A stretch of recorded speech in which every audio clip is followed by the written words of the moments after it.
देखिए अब जो आज का जो टॉपिक है आप लोगों का वह है आपको इटली का एकीकरण। और इसके पहले आप लोगों का दो क्रांति आपको पढ़ाए थे, जिसमें आपको 1830 की क्रांति एवं 1848 ईस्वी की क्रांति था।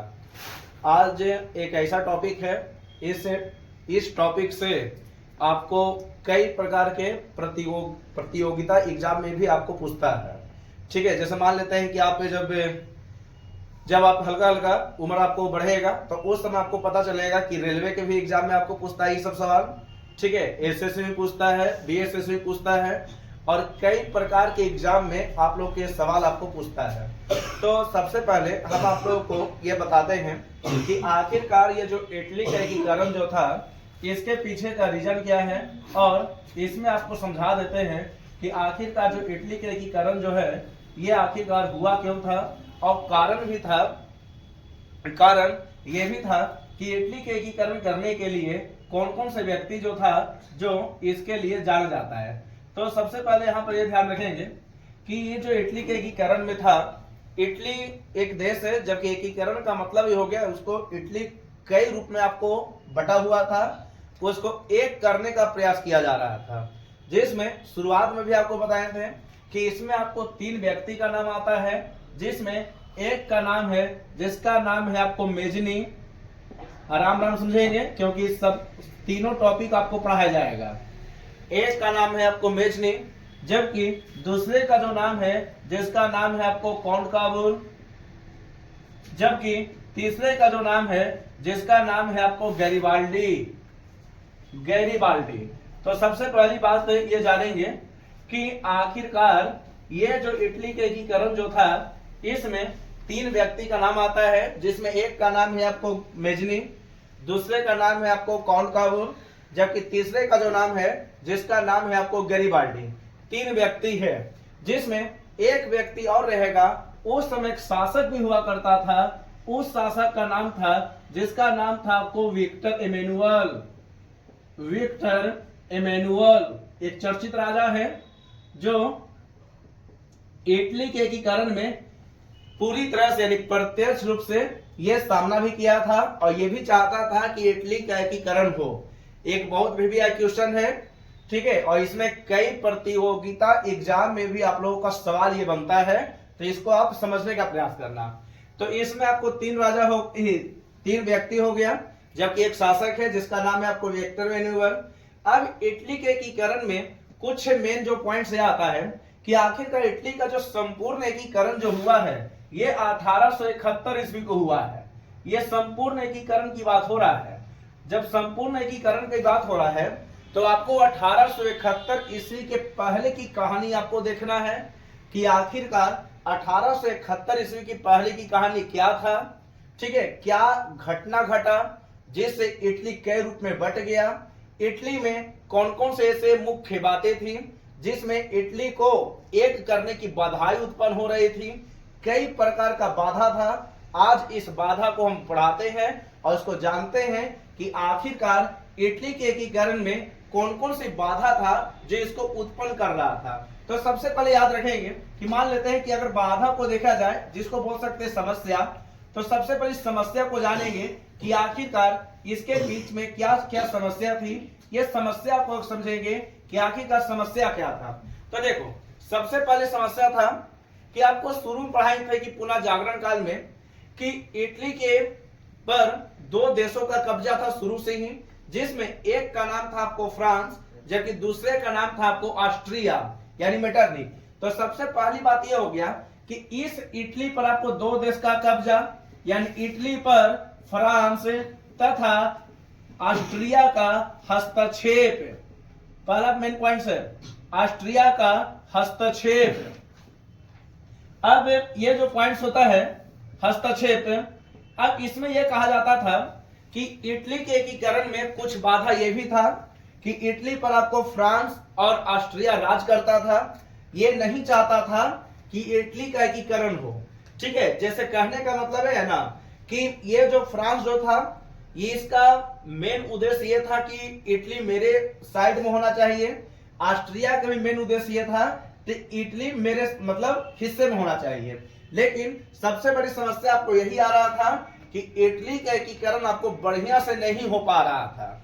ठीक है, ये चीज ध्यान रखेंगे। ध्यान रखना कि इटली के एकीकरण में आपको 3 व्यक्ति आएगा, बारीक बारीक से आएगा, और तीनों प्रयास करेगा इटली का एकीकरण हो, और प्रयास करते भी रहेगा, और अंततः 1871 ईस्वी को संपूर्ण इटली का एकीकरण हो जाएगा। लेकिन इस ईस्वी तक पहुंचने से पहले आपको कुछ कहानी आपको पता होना चाहिए कि आखिरकार क्या हुआ था और किस प्रकार से आपको घटना घटा था।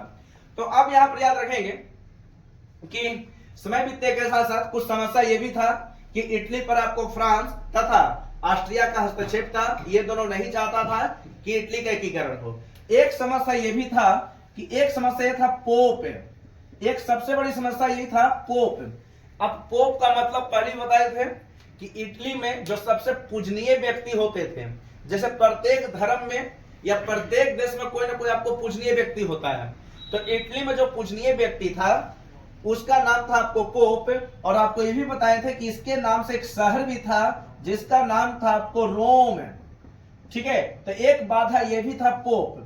अब पोप क्या बाधा था, इसके बारे में भी आपको समझना होगा कि आखिरकार ये जो बाधा उत्पन्न कर रहा था क्या कर रहा था। अब इसका कहना यह था कि इटली का एकीकरण हो, ये चाहता था कि इटली का एकीकरण होना चाहिए, लेकिन इसका मेन उद्देश्य ये था ना कि इटली का एकीकरण हो, लेकिन पूजा पाठ से हो, यानी धार्मिक रूप से होना चाहिए। धार्मिक रूप से होना चाहिए। इटली का एकीकरण जो होना चाहिए धार्मिक रूप से होना चाहिए। अब इसका मतलब क्या होता है वो भी जानू। जैसे कहने का मतलब ये है, जैसे ये जो पोप जो था उस टाइम वो चाहते थे कि इटली के एकीकरण होना चाहिए, लेकिन पूजा पाठ से होना चाहिए। मतलब इसका कहना यह था कि रात भर हम पूजा करेंगे तो दिन में देखेंगे कि इटली का एकीकरण हो गया, लेकिन ऐसा संभव नहीं है। ठीक है, ये चीज समझेंगे। ऐसा नहीं है कि आप पूजा पाठ पूरी तरह से कर लोगे तो इटली का आपको एकीकरण हो जाए, लेकिन अपने अपने देशों में कुछ ना कुछ आपको तथ्य छुपा रहता है, और इसी चीज को आपको समझना है कि जो पोप जो था ये चाहता था कि इटली का एकीकरण हो, लेकिन अपने रूप से धर्म के अनुसार हो, पूजा पाठ से होना चाहिए। पूजा पाठ ये चाहता था कि पूजा पाठ से होना चाहिए, पूजा पाठ करेंगे इटली का एकीकरण हो जाएगा। ठीक है, ये चीज समझेंगे। अब यहां पर हुआ कि इटली के एकीकरण में जो समस्या जो उत्पन्न हो रहा था, सबसे पहली समस्या हो गया कि इस इटली पर फ्रांस और ऑस्ट्रिया का हस्तक्षेप का, ये दोनों नहीं चाहता था कि इटली का एकीकरण हो।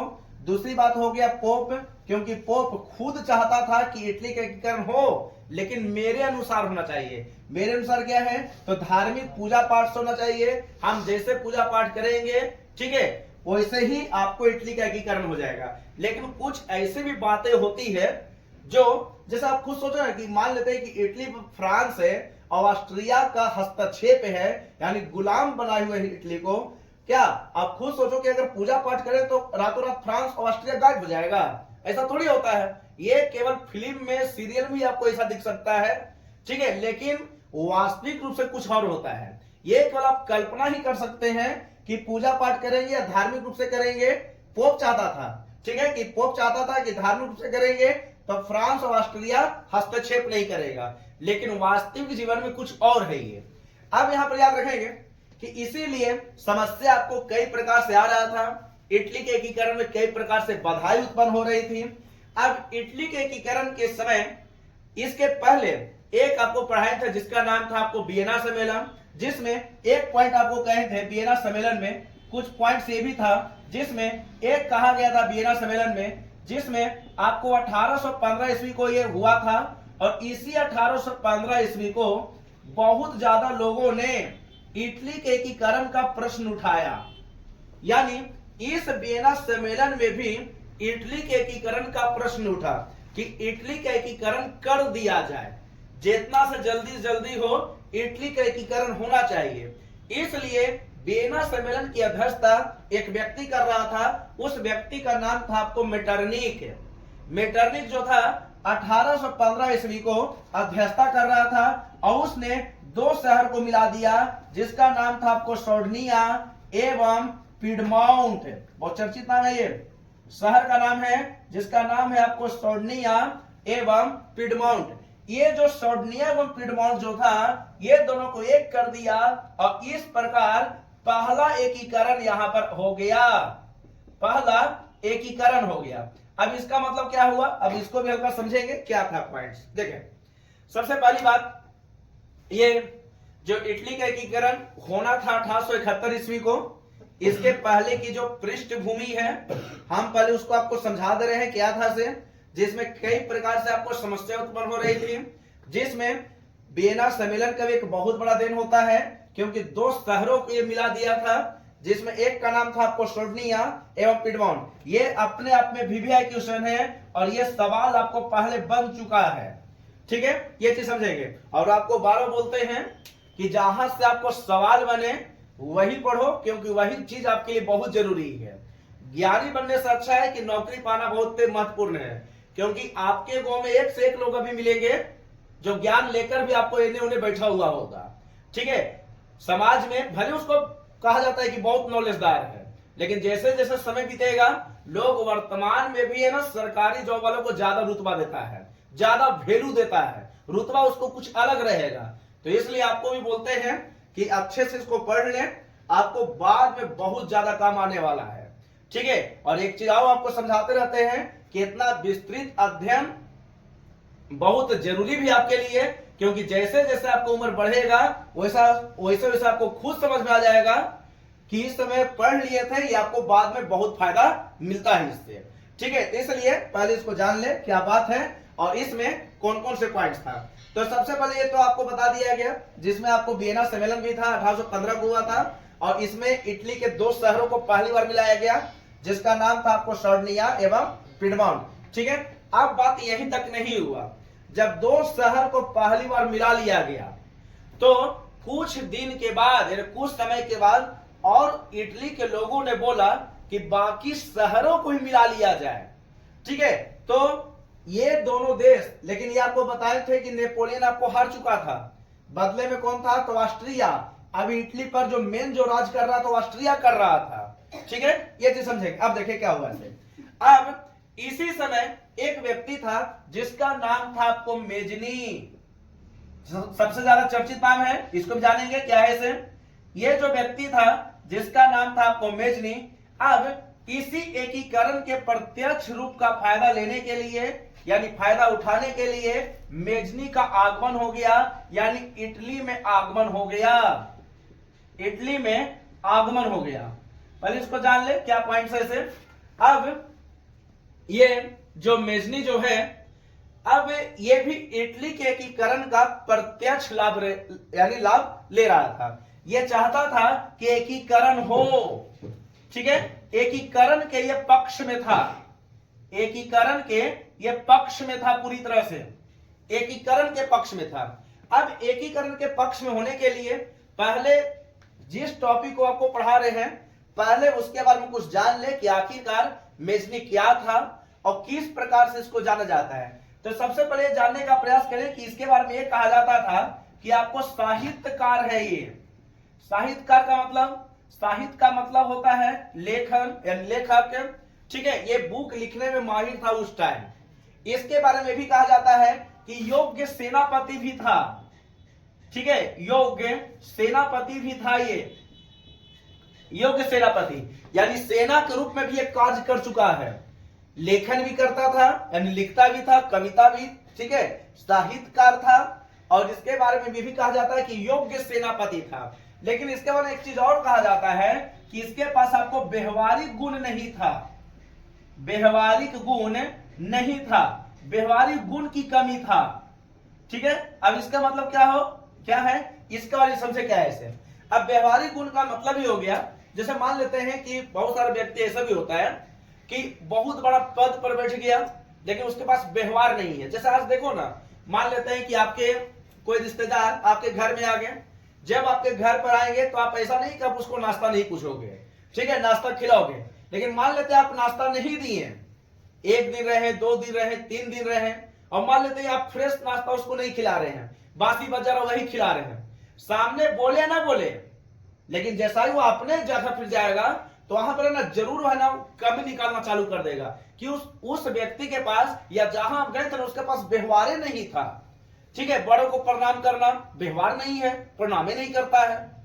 ठीक है, कहने का मतलब है कि व्यवहारिक गुण होना बहुत जरूरी है, व्यवहार का होना बहुत जरूरी है। अगर व्यवहार नहीं रहेगा तो उसको समाज में या किसी भी क्षेत्र में उसको उतना नहीं मिलता है, किसी प्रकार का उसका नहीं होगा। लेकिन यहां पर जो मेन जो पॉइंट्स है इसके बारे में समझेंगे कि मेजनी जो था एकीकरण के पक्ष में होता था, साहित्यकार भी था, योग्य सेनापति भी था, लेकिन इसके पास व्यवहारिक गुण की कमी था। व्यवहारिक गुण का मतलब ये हो गया कि अगर कोई इसके पास आता था तो उसके पास व्यवहार नहीं था, किस प्रकार से बात करना, क्या उसको लालन पालन करना चाहिए, किस प्रकार से उसको हम सुना आराम से देखें। कहने का मतलब यह है कि यहां पर अगर देखोगे तो ये जो मेजनी जो था ये कई प्रकार से अपनी व्यवहारिक गुण की कमी के कारण ये भी जाना जाता था। अब ये जो मेजनी जो था इटली के एकीकरण करने के लिए इसने एक संगठन बनाया, उस संगठन का नाम था जिसका नाम था आपको यंग इटली। यंग इटली का स्थापना किया, यंग इटली की स्थापना किया। अब ये यंग इटली जो है इसके बारे में पहले जानेंगे क्या था सही। यंग इटली की जो स्थापना किया गया ये 1831 ईस्वी को किया गया, 1831 ईस्वी को किया गया। नाम से स्पष्ट है यंग इटली, यंग का मतलब होता है युवा, इटली तो देश हो गया। तो यंग इटली में वैसे व्यक्ति को जोड़ा गया जिसकी उम्र यानी जो उम्र होना चाहिए ये 18 से 40 तक होना चाहिए, वैसे व्यक्ति को इसमें ऐड किया जा रहा था। ठीक है, ये चीज समझेंगे। देखें, कहने का मतलब ये है कि मान लेते हैं कि आप खुद देखो ना कि ये जो इटली के एकीकरण में यानी इटली पर आपको फ्रांस जैसा देश और ऑस्ट्रिया जैसे मजबूत देश इस पर रोक टोक कर रहा था, एकीकरण के विरुद्ध में था। भले ही आपको सॉर्डनी और पिडमॉन्ट को मिला दिया, ठीक है, जनता का दिल जीतने के लिए, लेकिन बाद में मेजनी का जब आगमन हुआ तो मेजनी के आगमन के बाद इटली के स्थापना यंग इटली की स्थापना किया गया 1831 ईस्वी को। इसमें वैसे व्यक्ति को जोड़ा गया जिसकी उम्र 18 से 40 होना चाहिए। अब 18 से 40 का मतलब हो गया कि इस उम्र का व्यक्ति जो होता है पूरी तरह से यंग होता है। अब आप खुद सोचो ना, ऐसा थोड़ी है कि अगर हमको दुश्मन से लड़ना है तो बूढ़ा व्यक्ति को खड़ा कर देंगे। वो अलग चीज है कि बूढ़ा भी लड़ सकता है, लेकिन बूढ़े में उतना हिम्मत तक नहीं होती। अगर हिम्मत है भी लेकिन उतना धीरे धीरे जैसे जैसे उम्र बढ़ते रहता है हल्का हल्का शक्ति जो होता है ना शरीर को कमते लगती है, यानी कम होने लगती है। ठीक है, इसी प्रकार से यंग इटली के लिए वो वैसे व्यक्ति को खड़ा किया जिसकी उम्र 18 होना चाहिए या 40 के बीच में होना चाहिए, यानी 18 से 40 तक वैसा व्यक्ति जो यंग इटली के लिए रहेगा। ठीक है, यानी यंग इटली में वही व्यक्ति जुड़ेगा जिसकी उम्र 18 से 40 तक होना चाहिए। ठीक है, ये चीज ध्यान रखना। अब यहां पर हुआ कि यंग इटली में शुरुआत में इसमें जो व्यक्ति जो था ये आपको 40 व्यक्ति से शुरू हुआ, जबकि जाते जाते करके यानी अंततः 1833 ईस्वी तक इसमें लगभग 60,000 व्यक्ति जुड़ गया। माना जाता था कि 60,000 व्यक्ति इसमें जुड़ गया था। ठीक है, कोई भी काम करोगे तो संभव है कि उसमें कोई भी काम करोगे तो संभव है कि शुरुआत में आपको उतना साथ नहीं देगा। ठीक है, लेकिन जैसे जैसे कोई व्यक्ति फेमस होता है तो लोग उसका समर्थन देने लगता है। तो इसी में याद रखेंगे कि यंग इटली का जो शुरुआत में जो व्यक्ति था इसमें 40 व्यक्ति शामिल थे, लेकिन समय बीतने के साथ लगभग 2 साल हुआ था और इसके बाद आपको 60,000 व्यक्ति इसमें शामिल हो गया। जैसा ही यंग इटली की स्थापना हुआ तो इसका मेन उद्देश्य ये था ना, पहले देख ले क्या क्या उद्देश्य था से। इसका जो मेन उद्देश्य ये था, मेन उद्देश्य प्रायद्वीपीय इटली को जीतना, यानी प्रायद्वीपीय इटली को एकीकरण करना, प्रायद्वीपीय इटली का एकीकरण करना। अब यहां पर याद रखेंगे कि प्रायद्वीपीय इटली का एकीकरण का मतलब हो गया। अब एक शब्द आता है प्रायद्वीपीय, क्या होता है इसे, तो देखिए सबसे पहली बात है एक शब्द आता है जिसका नाम है आपको द्वीप और एक शब्द आता है जिसका नाम है आपको प्रायद्वीप। ये दो ऐसे शब्द हैं। तो देखिए द्वीप का मतलब होता है कि वैसा क्षेत्र जिसके चारों ओर पानी हो, ठीक है, चारों ओर पानी होगा और बीच में आपको स्थल है यानी जमीन है, तो इसको कहते हैं आपको द्वीप। जैसे लक्षद्वीप, अंडमान निकोबार द्वीप समूह, ठीक है, इंडोनेशिया, ये सब द्वीप है। जबकि प्रायद्वीप का मतलब होता है जिसके तीन ओर पानी हो, तीन ओर पानी और एक और स्थल हो, एक और स्थल, एक और स्थल हो, तो इसको कहते हैं आपको प्रायद्वीप। जैसे भारत एक ऐसा देश है जो प्रायद्वीपीय देश इसको माना गया है, ठीक है, क्योंकि भारत के तीन साइड में आपको पानी है, अरब सागर, हिंद महासागर और बंगाल की खाड़ी, तीन साइड पानी है, इसलिए भारत एक द्वीप नहीं प्रायद्वीप है, ठीक है, ये चीज समझेंगे। तो देखिए आप, ये जो मेजनी जो था, मेजनी के बारे में ये कहा जाता था कि इसने यंग इटली की स्थापना किया, और यंग इटली की स्थापना करने के बाद इसका मेन उद्देश्य ये था कि इसमें वही व्यक्ति जुड़ेगा जिसकी उम्र 18 से 40 तक होना चाहिए, 18 से 40 तक होना चाहिए, ठीक है, ये चीज समझेंगे। अब यहाँ पर हुआ ना कि समय बीतने के साथ साथ शुरुआत में आपको 40 व्यक्ति थे, 1833 ईस्वी तक 60,000 व्यक्ति शामिल हो गए। इसका मेन उद्देश्य ये था कि प्रायद्वीपीय इटली का एकीकरण करना, ठीक है, लेकिन ये बात कुछ देशों को अच्छा नहीं लगा और यंग इटली की स्थापना करने के बाद मेजनी को इस देश से भगा दिया गया। किस देश से? इटली से, कि जाओ तुम अपने देश में करो जो करना है, इसे हमारे ही मत रहो।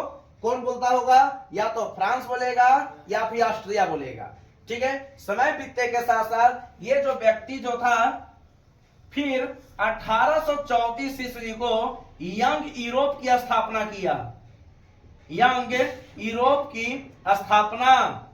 ये सब सवाल आपको बन चुका है, इसलिए इसको बढ़िया से देख लें क्या क्या सवाल है इसमें, और इसको आराम से इसको पढ़ें, ठीक है। देखें, यंग यूरोप की स्थापना किया। यंग यूरोप की स्थापना ठीक इसके 3 साल के बाद 1834 ईस्वी को किया गया। लेकिन कभी कभी सवाल ये भी बन जाता है, यंग इटली की स्थापना मेजनी, ये तो डायरेक्ट बोल सकते हैं, यंग यूरोप की स्थापना तब भी मेजनी, लेकिन इसी से नाम से मिलता जुलता एक शब्द है। अगर कहीं पूछ दे यंग इंडिया का संबंध किससे है, यंग इंडिया, तो इसके लिए एक व्यक्ति है जिसमें एक का नाम है आपको महात्मा गांधी, महात्मा गांधी। एक और व्यक्ति का नाम आ जाता है जिसका नाम है आपको लाला लाजपत राय, लाला लाजपत राय, ठीक है, लाला लाजपत राय। लाला लाजपत राय भारत में काफी ज्यादा प्रमुख इसलिए माने जाते हैं क्योंकि भारत में जो वर्तमान में जो पंजाब नेशनल बैंक जो दिख रहा है, पीएनबी, पंजाब नेशनल बैंक, उसका संस्थापक जो है जिसका नाम है आपको लाला लाजपत राय। और महात्मा गांधी का नाम तो पूरी तरह से अमर रहेगा, जब तक भारत है तब तक महात्मा गांधी का नाम है, ठीक है, ये चीज समझेंगे। देखिए अब यहाँ पर याद रखेंगे कुछ मिलता जुलता शब्द है, वो आपको पहले बता देते हैं कि हमेशा आपको कंपेयर कर दिया जाएगा। कभी इसमें अगर किसी प्रकार का पढ़ा रहे हैं तो अगर भारत से मिलता जुलता शब्द रहेगा तो उसको भी आपको पढ़ा दिया जाता है, इसलिए क्योंकि बाद में आपको प्रॉब्लम नहीं हो। लेकिन इतना चीज याद रखेंगे कि जब भारत में यानी भारत का जब राष्ट्रवाद पढ़ाया जाएगा, चौथा चैप्टर, तो चौथा चैप्टर में आपको ये सब मिल जाएगा। लेकिन अभी पहला चैप्टर ही है और पहला चैप्टर में भी आपकी कुछ ही पॉइंट्स आपको पढ़ाया गया है। अब यहाँ पर याद रखेंगे कि 3 साल के बाद आपको यंग यूरोप की स्थापना कर दिया गया 1834 ईस्वी को। 1834 ईस्वी को स्थापना हो गया। अब 2 संगठन यहां पर बन गया। एक का नाम था आपको यंग इटली 1831, एक संगठन का नाम था जिसका नाम था आपको यंग यूरोप 1834, ठीक है। ये चीज मेजनी का उद्देश्य यह था कि प्रायद्वीपीय भारत यानी प्रायद्वीपीय इटली के एकीकरण करना और प्रायद्वीपीय इटली से ऑस्ट्रिया जैसे देशों को हटाना, ठीक है। इसलिए इसने एक संगठन का एक सदस्य बन गया जिसका नाम था आपको कार्बोनरी, कार्बोनरी का सदस्य बन गया, कार्बोनरी का सदस्य बन गया, सदस्य बना। अब ये कार्बोनरी क्या है और इसका स्थापना किसने किया, यह भी आपको जानना जरूरी है। तो सबसे पहले याद रखेंगे कि ये जो कार्बोनरी जो है इसका जो स्थापना जो किया है एक व्यक्ति है जिसका नाम है आपको गिवर्टी, गिवर्टी, ठीक है। इटली के एकीकरण के समय एक संगठन बना था जिसका नाम था आपको कार्बोनरी। अब कार्बोनरी एक ऐसा संगठन है जिसका मेन उद्देश्य था छापामार युद्ध करना। ठीक है, छापामार युद्ध करना, छापामार युद्ध। अब यहां पर क्या होता है ये भी समझने का प्रयास करना। देखें क्या है इसे, देखें कहने का मतलब है कि ये जो मेजनी जो था इसका मेन उद्देश्य ये था कि छापामार युद्ध करना। छापामार युद्ध का एक अन्य नाम भी है जिसका नाम है आपको छिप कर युद्ध करना, या इसी को बोलते हैं गुरीला युद्ध भी कहा जाता है। कहीं कहीं शब्द आता है गुरीला युद्ध। ठीक है, तो गुरीला युद्ध समझना, गुरीला युद्ध को ही कहते हैं छापामार युद्ध। अब छापामार युद्ध का मतलब होता है छिप कर युद्ध करना। जैसे कभी कभी आप देखे होंगे, जैसे मान लेते हैं कि जब आप छोटे भी होंगे ना, तो मान लेते हैं कि कोई बड़ा व्यक्ति अगर आपको मार दे, ठीक है, या मान लेते हैं कि सेम साइज का ही व्यक्ति आपको मार दे, सेम उम्र का व्यक्ति मार दे और आप कमजोर हो, ठीक है, तो कभी कभी ऐसा भी आप कभी फीलिंग किए होंगे कि रात में अगर वो व्यक्ति अकेले चले गए, जैसा इधर से ईंटा मार के फेंक देंगे उस पर। ठीक है, यानी कहने का मतलब कि छिप कर उस पर वार कर देना, छिप कर। और छिप कर वार कौन कर सकता है? या तो कमजोर व्यक्ति होगा, या फिर ऐसा होगा कि जिसके पास हथियार ना हो, क्योंकि मेजनी अभी शुरुआत ही था जबकि ऑस्ट्रिया और फ्रांस के पास हथियार की कमी नहीं था। ठीक है, इसलिए मेजनी जो था कार्बोनरी का सदस्य बन गया, और कार्बोनरी का मेन उद्देश्य था छापामार युद्ध करना। छापामार का ही मतलब होता है, एक और नाम है जिसका नाम है गुरिल्ला युद्ध, और इसका अर्थ होता है छिप छिप कर युद्ध करना। अब छिप कर किसको मारेंगे दोस्त को? ठीक है, दोस्त को नहीं मारेंगे, जब भी मारेंगे तो दुश्मन को मारेंगे। दुश्मन कौन है? फ्रांस और ऑस्ट्रिया। ठीक है, छिप छिप कर युद्ध करने के लिए इसको जाना जाता है। लेकिन अगर कभी पूछ दे कि भारत में गुरिल्ला युद्ध को सबसे ज्यादा फेमस किसने बनाया, ठीक है, तो इस व्यक्ति का नाम याद रखना। उस व्यक्ति का नाम है आपको मराठा साम्राज्य में, जिसका नाम है आपको वीर शिवाजी।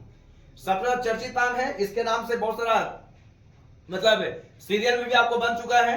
वीर शिवाजी जो आपको गुरिल्ला युद्ध के को फेमस बनाया है भारत में। लेकिन अभी आपको मेजनी वाला में है, इसलिए मेजनी के बारे में हल्का समझने का प्रयास करो। देखो क्या हुआ है। अब यह हुआ कि समय बीतने के साथ साथ कार्बोनरी का सदस्य बना, कार्बोनरी का सदस्य बना, जिसमें स्थापना किया था आपको गिबर्टी ने स्थापना किया, और उद्देश्य यह था छापामार युद्ध करना।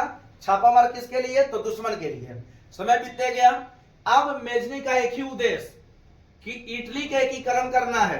इसके लिए चाहे फ्रांस हो या फिर ऑस्ट्रिया हो, दुश्मन को यहां से अगर हटाना है तो हमको छिप कर युद्ध करना होगा। ठीक है, जबकि यह बात एक व्यक्ति को अच्छा नहीं लगा जिसका नाम था आपको मेटरनिक। मेटरनिक ने अपनी सेना यहां भेज दिया। ठीक है, मेटरनिक जो था इसको यह बात अच्छा नहीं लगा कि छिप कर हमको युद्ध कर रहा है।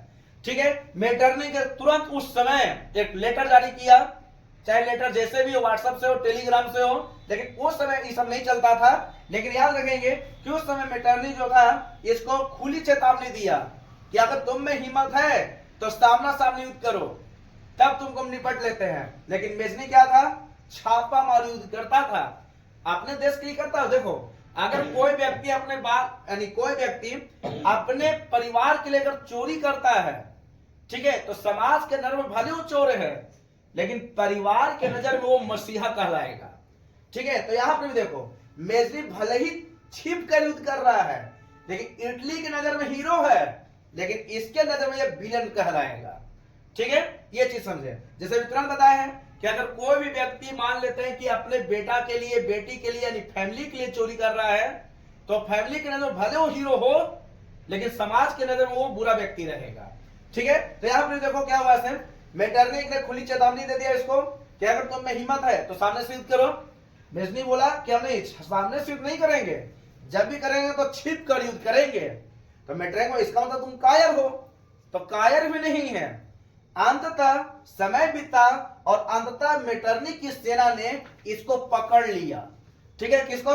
मेजनी को पकड़ लिया। अब मेजनी अपने उतना भी ताकत इसके पास नहीं था। ठीक है, समय बीतते जा रहा था। अब मेजनी बोला कि चलिए हम इटली के एकीकरण तो करने का प्रयास तो किए, लोगों को जगाने का प्रयास किए, ठीक है, लोग जागा। शुरुआत में भले 40 व्यक्ति था, लेकिन 2 साल आते आते 60,000 व्यक्ति को जुड़ जाना एक बहुत बड़ा मतलब ये मतलब पा चुका था कि नहीं, हम सबको एक करने का प्रयास किए। लेकिन अंततः मेजनी ने गठा कि हम इस देश में नहीं रहेंगे। मेटरनी के कहने पर, मेटरनी के जबरदस्ती कहने पर मेजनी अपना देश छोड़कर चला गया। और इस प्रकार मेजनी की कहानी इटली के एकीकरण में अधूरी रह गई। ठीक है, फिर से जाने, इटली के एकीकरण में आपको 3 व्यक्ति का नाम आता है, जिसमें मेजनी भी है, कॉनकाबुर भी है, गैरिबाल्डी भी है। अब आप खुद सोचो कि अगर मेजनी सब कुछ कर ही देता तो इसका नाम आता, फिर ये दोनों का नाम ही नहीं आता। ठीक है, ये चीज समझेंगे। तो इस प्रकार से देखा जाए तो मेटरनी के हस्तक्षेप के कारण, मेटरनी के हस्तक्षेप के कारण यहां से मेजनी क्या हुआ, तो भाग गया। ठीक है, भाग गया। और इस प्रकार मेजनी का जो चैप्टर जो हो गया यहीं पर क्लोज हो गया। लेकिन याद रखेंगे कि मेजनी के बारे में यह भी कहा जाता है कि अभी तुरंत बताए थे कि यंग इंडिया के जो संस्थापक है, जिसमें 2 व्यक्ति का नाम आता है, एक का नाम है आपको महात्मा गांधी और एक का नाम है आपको लाला लाजपत राय। अब यही लाला लाजपत राय जो है ये आपको मेजनी का गुरु है। ठीक है, यानी कहने का मतलब है कि लाला लाजपत राय के गुरु का नाम ही आपको मेजनी है। ये भी चर्चित नाम है और ये भी आपको सवाल बन चुका है। ठीक है, लाला लाजपत राय के गुरु का जो नाम है, जिसका नाम मेजनी है। ठीक है, और इस प्रकार से देखा जाए तो मेजनी का जो पन्ना है यहां पर क्लोज हो चुका है। अगला जो टॉपिक रहेगा जिसका नाम है आपको कॉनकाबुर, वो भी आपको समझना पड़ेगा। ठीक है, बाकी आप लोगों को इसको उतारे बढ़िया से।